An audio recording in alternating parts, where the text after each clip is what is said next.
Et c'est pas normal que quelqu'un qui ait pas un bac ou qui soit pas certifié avocat en sache plus ou ose plus en dire que ceux qui sont officiellement certifiés.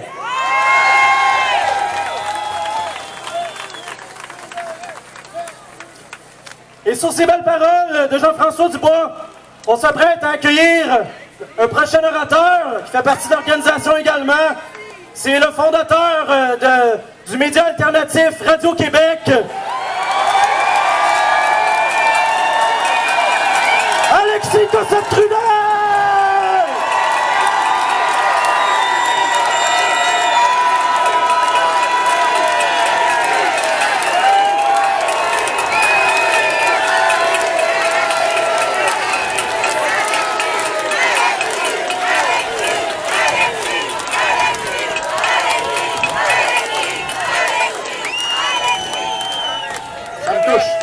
Merci beaucoup. Merci beaucoup. Ça me touche. Je voudrais vous remercier, vous, de vous être présentés aujourd'hui, parce qu'il y a eu des tentatives de nous démobiliser, puis vous voilà ici avec nous ensemble. Bravo! Bravo! Bravo à tout votre courage, à tous ceux qui ont été courageux et qui se sont pointés aujourd'hui. Bravo! Bravo! Alors, moi, je fais suite à Jean-François. Je suis là ici pour parler un petit peu de faits. Donc, essentiellement, de dire qu'on est en présence d'une crise sanitaire manufacturée de toutes pièces. On le sait, on a entendu le Dr Arruda dire que chaque année, il y a 1000 personnes par mois qui meurent dans les CHSLD. De toute façon, cette année, ils ont tous été comptabilisés COVID pour nous faire peur. Ils ont utilisé la méthode du lien épidémiologique. Là. Tu sais, ça sonne scientifique, ça fait peur, là. Mais essentiellement, c'est juste de classer tout le monde, tous les cancers, tous les AVC dans un CHSLD où est-ce qu'il y a eu seulement un cas présumé, comme tous morts du COVID. Ça, vous le savez, je pense. Okay. Tous les pays, tous les États aux États-Unis, tous les États qui ont utilisé la méthode du lien épidémiologique ont à peu près 5 fois plus de décès que ceux qui ont utilisé la méthode normale qu'on utilise quand il y a une grippe. C'est-à-dire compter ceux qui sont effectivement morts de la grippe. 5 fois plus de décès. C'est pour ça qu'au Québec, on a comme des 5-6 000 décès, qu'on a comme à peu près 80% des décès au Canada. C'est juste de la fraude statistique, c'est juste une façon de compter. Il n'y a pas plus de personnes qui sont mortes du COVID au Québec qu'en Ontario. C'est juste la façon de compter qui sont changées pour nous faire peur.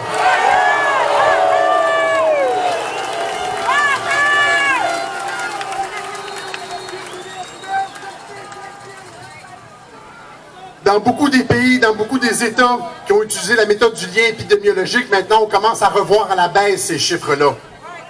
Il commence à avoir des révisions de chiffres, on coupe par moitié les morts, etc. Ça ne se passera pas au Québec, évidemment, parce que le Dr Arruda a bien pris soin d'effacer ses traces. Hein? Il a dit qu'il n'allait pas avoir d'autopsie pour les cas présumés de COVID, c'est-à-dire tous ceux qu'on a rentrés dans le lien épidémiologique, bien, on ne vérifiera pas s'il y a eu un crime, une fraude statistique. Il a couvert ses traces, l'hostie.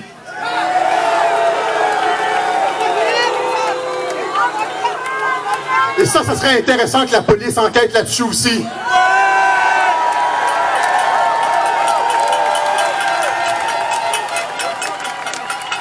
Donc aux États-Unis, seulement aux États-Unis, on pourrait parler des chiffres en Italie, mais seulement aux États-Unis, seulement 6% des décès enregistrés, catégorisés comme COVID, sont morts effectivement du COVID. Les 94 autres pourcents, c'est de la comorbidité. Vous comprenez, c'est pas juste du COVID. Donc, selon les chiffres du CDC, sur les 150 000 personnes qui sont mortes, apparemment, là, selon les chiffres du COVID aux États-Unis, il y en a seulement 9 000 qui sont effectivement morts du COVID. Les autres, c'est comme au Québec, ce sont des cancers, des AVC, puis incidemment, on teste en fin de vie, là, puis là, le patient a la COVID, fait qu'on va le classer automatiquement COVID. Pas cancer, pas AV, on le classe COVID. Vous comprenez que si on opérait de cette façon-là avec la grippe, on aurait une pandémie à chaque saison grippale. C'est de la fraude.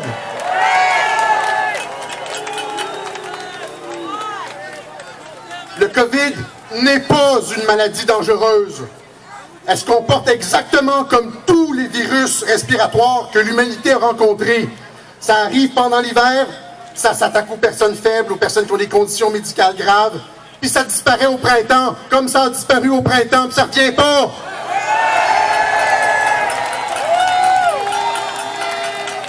Le COVID ne fait pas plus de morts que la grippe. Le COVID a disparu comme la grippe à chaque printemps. Contrairement à ce que le docteur Arruda essaie de vous faire croire, il essaie de dire « c'est nos mesures de confinement qui ont fait disparaître le COVID ». Ben voyons donc!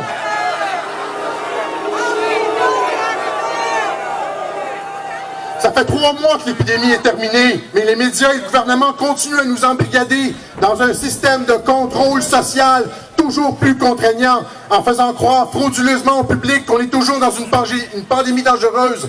Les salopards, comme on dit à Radio-Québec. Ce sont des mensonges.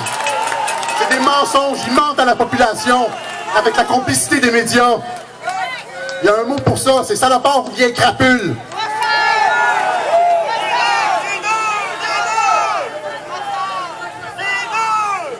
Ouais, assassin aussi, hein. En tout cas, ça resterait à être prouvé. C'est à la police de faire son travail pour ça.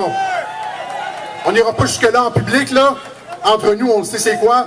C'est à la police à faire ce travail-là. OK? Les autorités sanitaires nous ont fait peur avec le virus pour nous assigner à résidence. C'était juste pour 2 semaines, pour aplanir la courbe. Ils nous ont finalement incarcérés pendant 2 mois en nous mentant, pendant qu'ils faisaient le ménage dans les CHSLD avec des politiques de santé publique désastreuses et délibérées.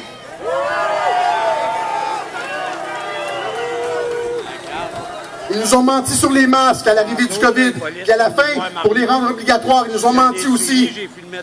Alors que le virus ne pose plus aucun danger. Il ne fait plus aucun mort. Ils nous ont aussi menti en disant qu'il allait falloir attendre jusqu'au vaccin pour suspendre les mesures d'urgence sanitaire. Mais là, qu'est-ce qu'on a appris la semaine dernière? C'est que, non, ça va continuer, même après le vaccin. Ça va continuer de façon indéfinie, les mesures d'urgence sanitaire. Ça n'a plus rien à voir avec le virus. C'est du contrôle social. Ça n'a plus rien à voir avec le virus. Si on ne se lève pas, ils vont nous embrigader, ils vont nous emprisonner, ils vont passer toutes leurs lois liberticides. Ça n'a plus rien à voir avec le virus. Ils sont drogués au pouvoir. Les gouvernements sont drogués au pouvoir.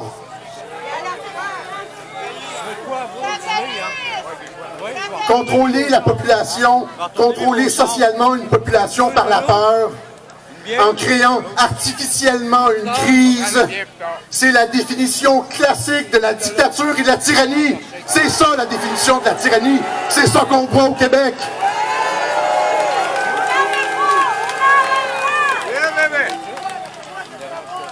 Toute la philosophie politique occidentale depuis près de 200 ans a tenté de mettre sur pied des mécanismes pour éviter ce genre de prise de contrôle politique de la part des gouvernements. La tradition démocratique québécoise a été bafouée, piétinée par le gouvernement Legault. Ça ne s'est jamais vu dans l'histoire du Québec. Le gouvernement Legault n'est pas seulement en train de détruire la classe moyenne à travers les faillites d'entreprises en cascade, il est en train de détruire psychologiquement une génération entière de petits Québécois. C'est pour ça qu'on se bat.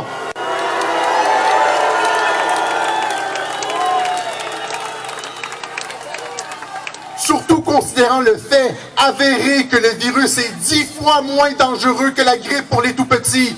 10 fois moins dangereux que la grippe pour les tout-petits. Ça n'a plus d'allure, il n'y a plus aucune. Ces mesures d'urgence sanitaire ne sont pas basées dans la science ou dans la médecine. C'est simplement des mécanismes politiques de contrôle social. Et donc, le contrat social est brisé entre la population et le gouvernement.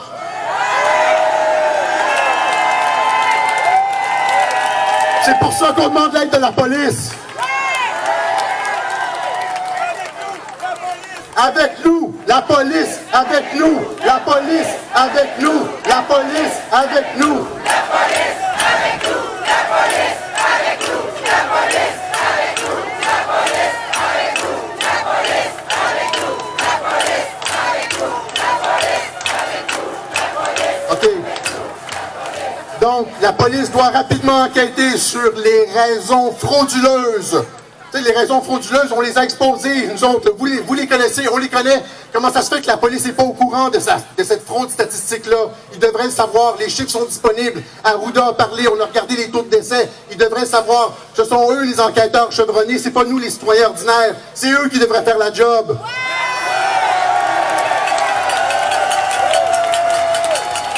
Donc la police doit rapidement enquêter sur les raisons frauduleuses qui ont mené à la suspension indue de nos droits et libertés.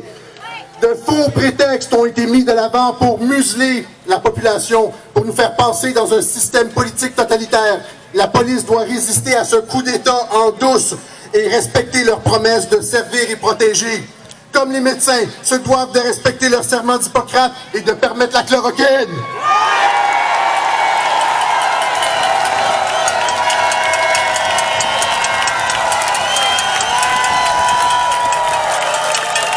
Y a-t-il encore des hommes d'honneur dans la police? On l'espère. Merci beaucoup.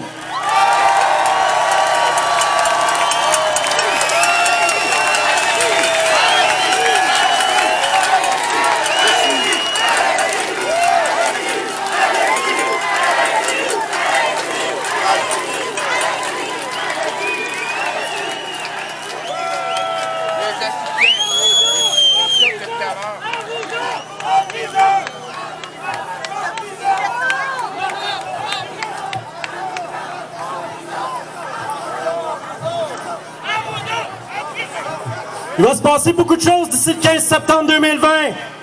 Grâce à toutes vous autres ici présents, merci d'être là!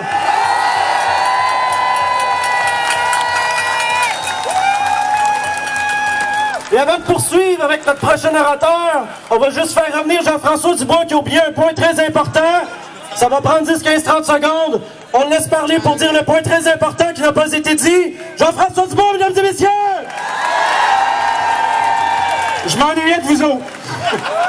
On prend goût à ça, hein? Je vais juste vous lire une disposition du Code criminel, mais avant de crier, attendez le clou. L'article 181. Est coupable d'un acte criminel et passible d'un emprisonnement maximal de 2 ans quiconque volontairement publie une déclaration, une histoire ou une nouvelle qu'il sait fausse et qui cause ou est de nature à causer une atteinte ou du tort à quelques intérêts publics. Vous voyez que les gouvernements nous mentent depuis un bon moment? Pourquoi vous pensez? Cette disposition-là que je viens de vous lire, elle n'existe plus depuis l'été 2019! Ils l'ont abrogée! Ils l'ont abrogée curieusement juste avant qu'ils commencent à vomir leur merde! Je voulais que vous le sachiez, que le Code criminel autorise désormais les médias à mentir pour le bien public! Alors merci de m'avoir écouté encore, je vous aime!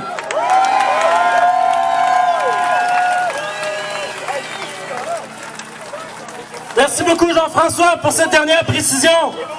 Et maintenant, on accueille notre prochain orateur qui fait partie de l'organisation l'Alliance citoyenne massive. J'ai pas envie de donner un nom spécifique à ça parce que c'est tout le monde ensemble qu'on fait une différence.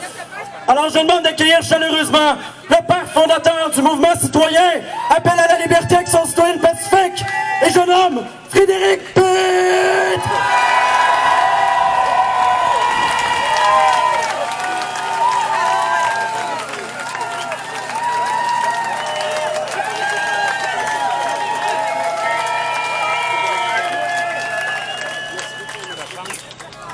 Donc, on est ici aujourd'hui pour lancer un appel à l'aide aux agents de la paix. On est ici, on est tous pacifiques.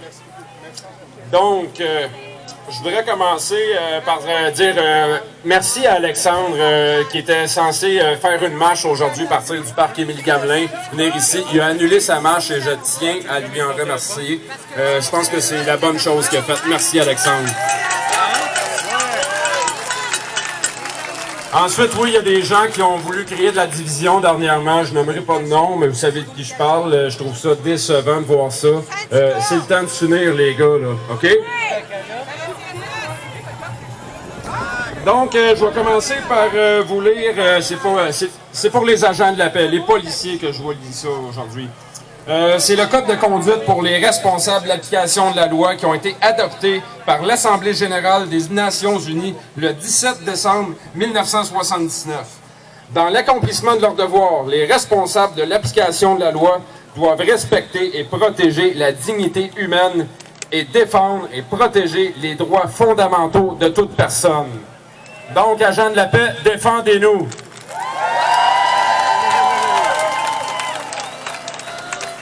Les responsabilités des agents de la paix, le maintien de l'ordre public et la sécurité et la prévention et détection du crime. Nous autres, je pense qu'on a détecté quelque chose. Pourquoi pas vous autres, vous ne l'avez pas détecté? Outre leur devoir de respecter la charte dans le cadre de leurs fonctions, les agents de la paix ont aussi le devoir de prévenir et de protéger le public des violations de leurs droits et libertés. La base qu'ils servent, le public et la Constitution, leur réelle allégeance devrait se situer d'abord et avant tout à ce niveau. Le public vote et met en place un gouvernement qui a le même devoir. Il n'est pas au-dessus du peuple. Le pouvoir appartient toujours au peuple et les piliers légaux suprêmes demeurent la Constitution et la Charte. Quand un gouvernement manque à son devoir envers le peuple, il perd toute dignité, car il rompt son contrat pour lequel il a été élu. Les gouvernements viennent et partent à chaque élection. Mais nous, le peuple, la Constitution ainsi que la Charte, nous sommes là et nous demeurons là. Si le public ne peut compter sur les agents de la paix pour agir quand un gouvernement agit contre l'intérêt du peuple qu'il a élu, sur qui pouvons-nous compter à part nous-mêmes?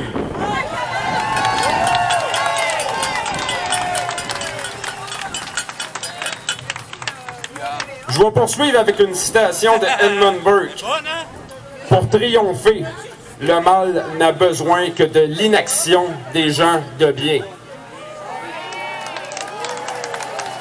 Je vais le répéter. Pour triompher, le mal n'a besoin que de l'inaction des gens de bien. Donc, passez à l'action, agents de la paix. S'il vous plaît, passez à l'action.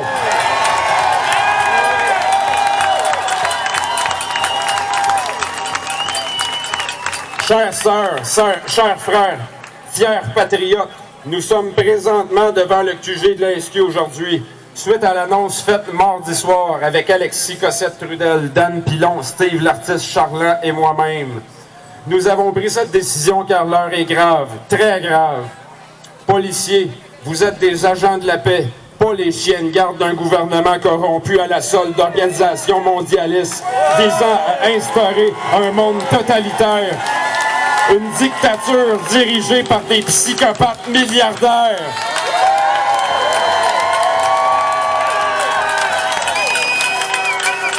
Nous sommes du même peuple. Policiers, vous avez le devoir moral, voire même la responsabilité de protéger la Constitution et le peuple, pas un gouvernement qui fait de la désobéissance politique envers son peuple.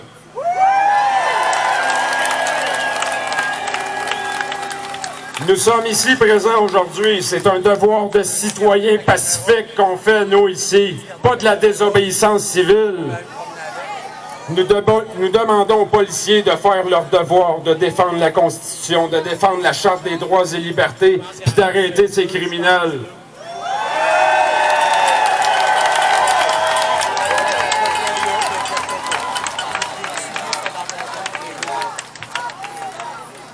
Je tiens à vous remercier du fond du cœur, vous tous, les policiers. Je sais très bien que vous faites un travail difficile et même très pénible parfois. C'est grâce à vous que l'ordre social est maintenu. Merci.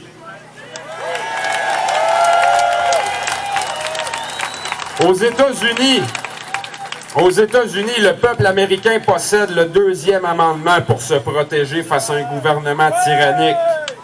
Ici, au Canada, nous possédons dans la Charte canadienne des droits et libertés le droit de manifester. C'est un droit fondamental, ça. Donc, pour nous, manifester, c'est notre arme.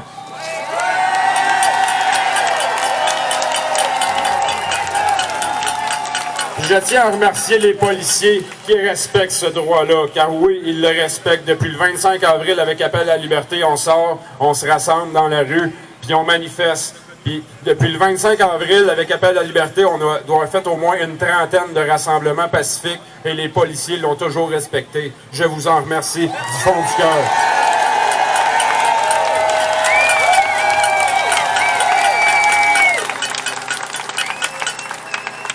Donc, depuis ce jour, depuis le 25 avril, un climat de confiance s'est développé et bâti entre nous. Les policiers ont respecté les citoyens conscients et soucieux de dénoncer toute cette mascarade en manifestant pacifiquement. Merci encore les policiers.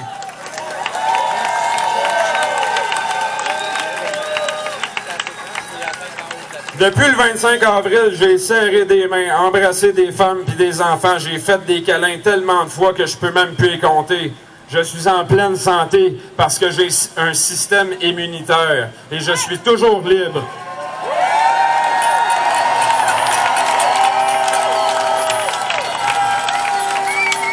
Et je suis toujours libre car les agents de la paix que l'on peut comparer au système immunitaire de notre société nous ont protégés. Je vous en remercie grandement. Depuis le début de la pandémie, le gouvernement de la CAQ a mis les Québécois dans un climat de peur. Ils ont financé les médias à coût de dizaines de millions pour qu'ils fabriquent de la désinformation, pour qu'ils véhiculent un message de peur. Et ont incité la population à faire de la dénonciation. C'est dégueulasse. Ils ont même incité à la haine. Ils ont falsifié des certificats de décès. Ils ont plongé le Québec dans une crise économique sans précédent. Ils ont causé des traumatismes dans toutes les classes de la population et dans tous les secteurs de la société. Puis tout ça à cause d'une grosse grippe que personne n'aurait vue si les médias n'en auraient pas parlé.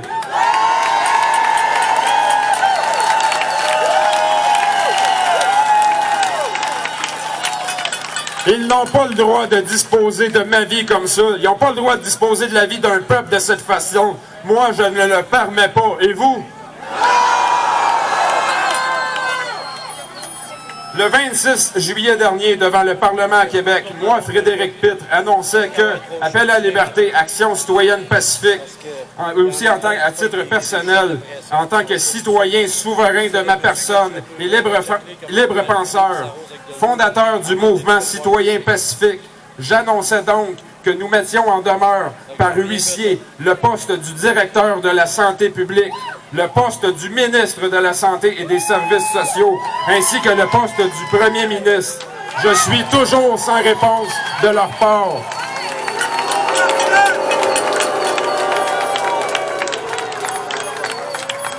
Je passe donc à l'étape suivante. Ici, aujourd'hui, je les accuse d'avoir mis la population par terre. Je les accuse d'être des traîtres à la nation. Je les accuse de haute trahison. Je les accuse et demande que justice soit faite. Policiers,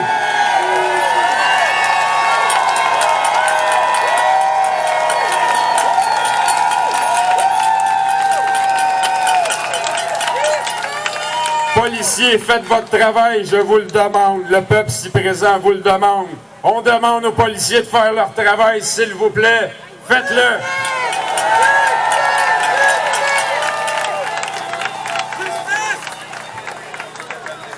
J'ai quelques documents à vous remettre aujourd'hui avec mon ami Mario Roy.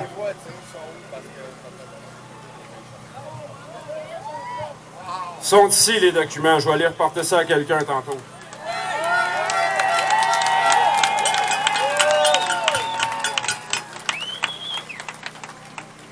Vous trouverez là-dedans une poursuite aux criminels dans les documents que nous irons vous remettre dans quelques instants, accompagnés de preuves.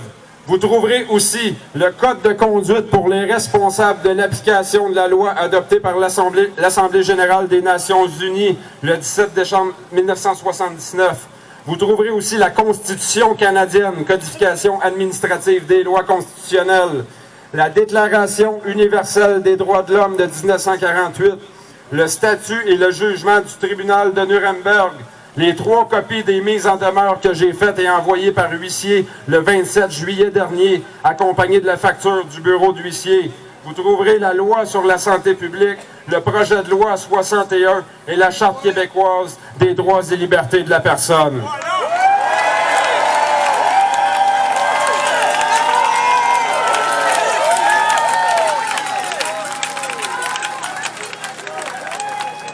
Je vais poursuivre en continuant avec un texte qu'une amie m'a écrit. Ça m'a tellement touché qu'il faut que je vous le lise. Merci, Sandra. C'est l'âme en paix que je me présente devant vous aujourd'hui sous une bannière de solidarité avec un drapeau blanc. Je vous parle à vous, et non pas en tant que citoyen, mais en tant que frère, pour vous tendre la main, à vous, hommes et femmes, travaillant avec acharnement à la protection de la population.